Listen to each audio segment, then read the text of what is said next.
বার্ষিক পরীক্ষার ফলাফল ঘোষণা অনুষ্ঠানে উপস্থিত অত্র বিদ্যালয়ের প্রতিষ্ঠাতা সভাপতি জনাব মিজানুর রহমান, এখানে উপস্থিত আছেন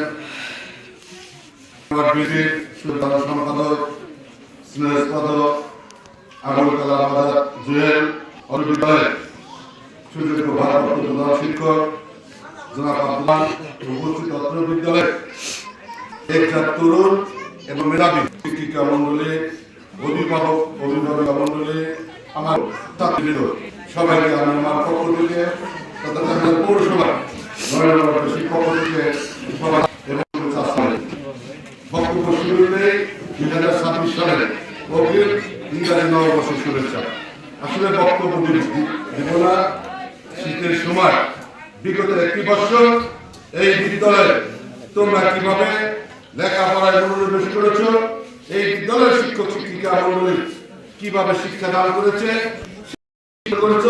তার প্রতিফলন কিন্তু রেজাল্টের মাধ্যমে হবে।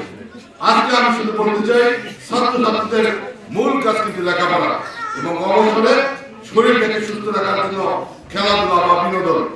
আজকের ছাত্রছাত্রী, আজকের ছাত্র আগামী দিনের ভবিষ্যৎ।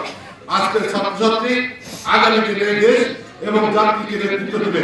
তাই আজকের ছাত্রছাত্রী গঠনমূলক সুশৃঙ্খল ভাবে গড়ে তুলতে হবে। আজকে যারা ছাত্রছাত্রী আছে শুধু বিদ্যালয়ে আসার জন্য যদি আসা হয়, যাওয়ার জন্য যদি আসা হয়, ক্লাস জাঙ্গালের জন্য যদি হয়, তাহলে কিন্তু সেটা সুশিক্ষা হতে পারে না। আজকে সমস্ত শিক্ষা সুশিক্ষায় শিক্ষিত হতে হবে। আজকে অনেকেই বলতে পারেন সুশিক্ষা আবার কেমন শিক্ষা? যে শিক্ষায় সমস্ত কিছুই থাকবে, মানবতা থাকবে, শৃঙ্খলা থাকবে, অধ্যবসায় থাকবে, নিয়ম বর্তিতা থাকবে, সেই শিক্ষায় শিক্ষিত হতে হবে। আজকে ছাত্র, আজকে এই বিদ্যালয়ে আমরা কিন্তু দেখেছি বিগত রেজাল্টে এই বিদ্যালয় কিন্তু অন্যান্য পার্শ্ববর্তী বিদ্যালয়ের সাথে খারাপ রেজাল্ট করেনি, অনেক ভালো রেজাল্ট করেছে। সেই জন্য ধন্যবাদ জানাই, অভিনন্দন জানাই। কিন্তু সেই সাথে বলতে চাই আরো ভালো রেজাল্ট করতে হবে। যুগের সাথে তাল মিলিয়ে প্রতিযোগিতায় টিকে থাকতে হলে তাহলে অবশ্যই ছাত্রছাত্রীদেরকে লেখাপড়ায় মনোনিবেশ করতে হবে এবং অভিভাবিকা মন্ডলী থেকে মূল তালিকা শিখতে হতে হবে। কারণ তাদেরকে খেয়াল রাখতে হবে, তাদের সন্তানরা বিদ্যালয়ে পাঠালো, সেই তারা শিক্ষা লাভ করার জন্য আছে না রাস্তায় দাঁড়িয়ে ব্যাডমিন্টন খেলছে, মার্বেল খেলছে বা ক্রিকেট খেলে সময় নষ্ট করছে, সেই দিকে তাদেরকে খেয়াল রাখতে হবে। এবং মনীষী বলেছেন, আমাকে একটি শিক্ষিত মা উপহার দাও, আমি একটি শিক্ষিত জাতি উপহার দেবো। তেমনি যে মায়েদেরকে কিন্তু মূল ভূমিকা পালন করতে হবে। মায়েরা যদি এগিয়ে না আসে তাহলে কিন্তু আমাদের সন্তানরা কিন্তু পিছিয়ে পড়বে। আজকে এখানে বার্ষিক ফলাফল অনুষ্ঠান শহরে বিভিন্ন বিদ্যালয়ে আমরা যখন পরীক্ষা রেজাল্টে যাই সেই সময় কিন্তু আমরা দেখতে পাই অভিভাবক এবং অভিভাবিকা অনেক উপস্থিতি থাকে।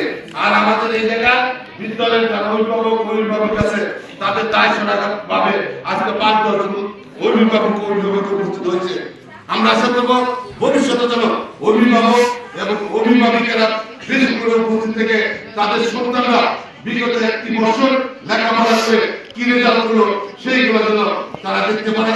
আমি আর কথা বাড়াতে চাই না, আমি শুধু বলতে চাই ছাত্রছাত্রীদের এখান থেকেই সুশৃঙ্খল ভাবে এগিয়ে দিতে হবে, তাদের লেখাপড়ায় মনোনিবেশ করতে হবে। যে সময় এই বাংলাদেশে কিন্তু শিক্ষার মানটি অনেক নিচে নেমে গিয়েছিল, সেই সময় দেখতাম 100% জন পাস করত, সেই দিন কিন্তু আর নেই। এখন কিন্তু আবার প্রতিযোগিতা শুরু হয়েছে। যারা লেখাপড়া করবে, যারা নিয়ম কানুন মেনে চলবে, তারাই কিন্তু পরীক্ষায় ভালো রেজাল্ট করবে, তারাই ভবিষ্যতে এগিয়ে যাবে। সেই প্রতিযোগিতায় আমাদের সন্তানদেরকে কিন্তু এগিয়ে আসতে হবে, তাদেরকে কিন্তু সামনের দিকে নেতৃত্ব দিতে হবে। এই বিদ্যালয়ে যে একজন তরুণ এবং মেধাবী শিক্ষক শিক্ষিকা মন্ডলী আছে, আমি বিশ্বাস করি তোমরা যদি সঠিকভাবে তোমাদের ছাত্রদেরকে বলতেছি, তোমরা যদি সঠিকভাবে শিক্ষার আলো পেতে চাও, যদি সঠিকভাবে পরিচালিত হতে চাও, সুশিক্ষায় শিক্ষিত হতে চাও, তাহলে একজন তরুণ এবং মেধাবী যে শিক্ষক শিক্ষিকা মন্ডলী আছে, আমি বিশ্বাস করি অবশ্যই এই বিদ্যালয় সামনের দিকে দাবিতে হবে এবং দক্ষিণ ঢাকার মধ্যে সবচেয়ে মাথা উঁচু করে অবর্ণীয় উচ্চ বিদ্যালয় সামনের দিকে এগিয়ে যাবে, সেটা আমি মনে করি বিশ্বাস করি।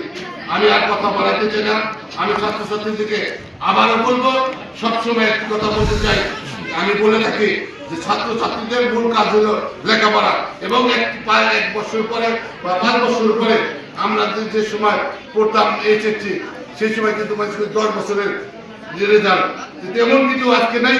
আজকে এই বাংলাদেশে যতগুলো শিক্ষামন্ত্রী এসেছে সব সময় সেরা শিক্ষামন্ত্রী কিন্তু এসেছিলেন এহসানুল হক মিলন। যে সময় শিক্ষার আজকে বাংলাদেশের মধ্যে সবচেয়ে ভালো রেজাল্ট হয়েছিল এহসানুল হক মিলনের সময়, বিএনপির সময়। আপনারা হয়তো অনেকেই জানেন না, হয়তো বা ইতিহাস কেলে অনেকেই জানতে পারেন। এমন আবার বর্তমানে এই ডক্টর ইউনূসের সময় লেখাপড়ার মানটা কিন্তু সামনের দিকে ধাবিত হচ্ছে। আমরা বিশ্বাস করি আগামীতে যদি সুষ্ঠু এবং সুন্দরভাবে একটি নির্বাচন হয়, সেই নির্বাচনে বাংলাদেশ জাতীয়তাবাদী দল বিএনপি নির্বাচনে যদি জিতে পারে, সেই সময় অবশ্যই শিক্ষাকে 31 দফা, তারেক রহমানের 31 দফা, সেই 31 দফাকে মধ্যে শিক্ষাকে কিন্তু সর্বাধিক গুরুত্ব দিয়েছে। সেই 31 দফার মাধ্যমে শিক্ষার আলো প্রত্যেকটা সমাজে এবং ঘরে ঘরে প্রজ্বলিত হবে, এই আশা, এই ভরসা রেখে যারা ভালো রেজাল্ট করেছে তাদের উত্তরোত্তর সমৃদ্ধি কামনা করছে। যারা রেজাল্ট খারাপ করেছে তারা আগামীতে আরো অধ্যবসায় করে আরো ভালো লেখাপড়া করে ভালো রেজাল্ট করবে, এই আশা ভরসা রেখে সকলে সুস্বাস্থ্য